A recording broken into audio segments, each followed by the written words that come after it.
ఏమంటే యేసుప్రభు మరణ వేదలు ఆయన తొలగించుకోలేడా? ఆయన కూడా దేవుడే కదా, ఆయన కూడా దేవుడే కదండి, సమానమైన దేవుడు కదా. మరి మరణ వేదలను ఎవరు తొలగించాలట? ఎవరు తొలగించాలట? దేవుడు మరణ వేదనలు, అంటే తండ్రి అయిన దేవుడు మరణ వేదనను తొలగించి క్రీస్తును లేపెను. క్రీస్తు మృత్యుంజయుడు కావడానికి కారణం ఎవరట? ఫాదర్, తండ్రి లేపాడు. ఇప్పుడు 32వ వచనం, ఈ యేసును పరిశుద్ధాత్మ దేవుడు రాయిస్తున్నాడు ఈ మాట, ఈ యేసును దేవుడు లేపెను, దానికి మేము సాక్షులమని అపోస్తులు అంటుంటే ఈ దొంగ సాక్షుల మధ్యలో వచ్చారు.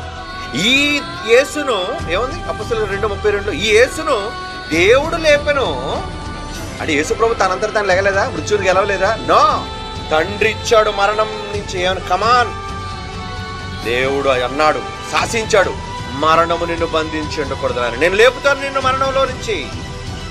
లేపాడు అని ఆయన అంటున్నాడు. ఈ యేసును దేవుడు లేపను, దీనికి మేమే సాక్షులం. విట్నెస్, అపోస్తుల కన్నా గొప్ప విట్నెస్లు నీ దగ్గర ఉన్నారా? బైబిల్లో యేసు పలికిన మాటల కన్నా గొప్ప విట్నెస్లు మీ దగ్గర ఉన్నాయా? లేవండి.